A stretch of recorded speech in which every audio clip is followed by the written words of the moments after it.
Alright guys, I just finished watching a little bit of the previous video I just made, on my birthday and stuff, on this stuff. And I realized that I had the settings in auto instead of fluorescent, and that actually makes a big difference for, the device I'm using to shoot this with. I guess it just doesn't adjust well to fluorescent light in auto setting. So, just to give you guys an idea, if you watch the other video, here's the same stuff that you were looking at in the other video, just in this setting now. So maybe it can give you a little bit of an idea of the color difference. But now I'm having a hard time having it adjust and focus. Can I manually focus that? No, I just took a picture. That's kind of cool though. There you go. Well, so that's more of a true color. Anyway, on to the next stuff, guys. I really just want to, other video was just kind of rambling about my birthday and stuff. This video, I kind of just want to ramble about knives. That's right in frame. Good. So, been trying to catch up on YouTube videos lately. Actually, just watched a Tough Thumbs video, the War Toads he's making for Blade HQ. That's pretty awesome. I mean, everybody knows, and he's been turning out great work for a while, but those things really look impressive. So, props to him. Awesome for him to actually have a deal, with a major seller. His career is taking off. That looks awesome. So, congratulations to you, Tough. I doubt you watch my videos, but people that do, check him out if you don't. I'm sure you do already, though. It's pretty awesome, some of the stuff that he does. Another guy who's churning out great stuff is Randy at Solo Knives. I think it's Randy at johnsonKnives.com is his email or something like that. I think me and him have a lot of the same style. We have a lot of the same likes and dislikes in knives. Me and Tough, or my taste with Tufts is a little different. But anyway, kind of lost train of thought there. I still appreciate his work. I love his work, actually, but he likes a little more, like he said in that last video, some of that punk, that punk toad look. I like more of, I don't know. I just drive what Randy does, and I can't flip this for the life of me. Holy shit. And he's been turning out, he's really hooked on, this acid, stonewash, real old looking. And if you guys remember, in a video when I got this, and I've been using it.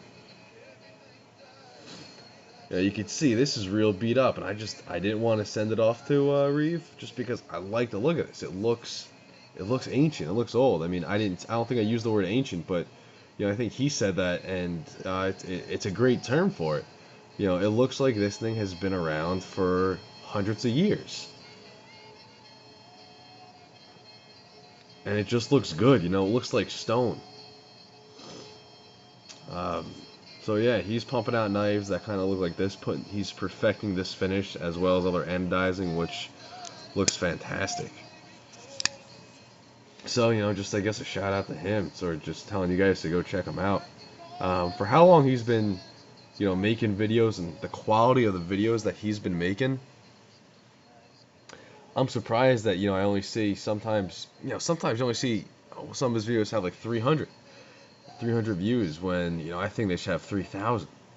He really puts out good info, and a lot of he has good knowledge. Let's see. Another thing I was thinking, titanium frame locks. I mean, they kind of just dominate the market. Don't you think? You see a lot of high end. If if I think of a high-end quality knife, I'm thinking of a titanium frame lock, or a frame lock in general, and that's not always the case, without a doubt. I'm not saying that's what it is, but that's that's what comes to my mind. And I was trying to think about it. Out of all the knives that I have, which isn't much, 6, 7, the ones that I play with and fondle the most are always titanium frame locks. And next maybe liner locks. But And I was wondering, why the hell is it? And I think it's just the fact that they're fun to play with. You know, they are. Let's get you a good view on this. I think they're fun to play with. I think some of them have they have a challenge to open. You know, I barely play with my Benchmade Rift. I actually use it in the kitchen a decent amount, just because it's a thin, super sharp blade. Um, but I don't play with it that much. The axis lock is just easy to me. You know, flip it open, flip it close. Obviously that's what we do it every night, but using the axis lock to flip it open and close, it's incredibly easy. It's a brilliant design. But when I'm playing with a knife, I don't know what it is. I just like the fact, even this Amnum Zan, it's got that, this Chris Reeve hydraulic feeling to it. The lock bar has a good amount of tension right there. It's almost like no matter how much pressure you put, it's opening and closing at a certain speed. Well, let me just try and let this get back in focus. The glare is probably killing it. Got Bruce in the background, perfect for 3:40 a.m. There you go. Jeez, I'm sorry about that glare, guys. This is just a bad angle for it. I'm gonna continually get better with this new setup. I'll find better angles for you. But back to my point, I think I just love titanium frame locks because I love playing with them. They're harder to play with. They take a little more effort, to open up. It's the same motion as like my Walmart CRKT Ripple. It's a liner lock, but same motion, same flip, but it's just so light and easy motion. I don't play with it as much because it's easy. I can flip it, close it, and that's my motion. That's an invisible frame lock there. How do you like that? Flipper, undo, flick, no, yeah. It's just so much easier than this. This takes effort, and I think that's kind of what makes me love frame locks. Maybe that's what makes a lot of people love frame locks, is the fact that the fondlage and just the toughness of putting it back. Not that I'm struggling, but it's just a little more challenging than others. And look at some knives that are out now. These Graymans, the Direwares, some of the stuff coming out of some of these custom shops are, just beasts of titanium frame locks. You're with that Direware, man, you're better off using that thing as a brick to beat somebody over the head than stab them. That thing is friggin' monstrous.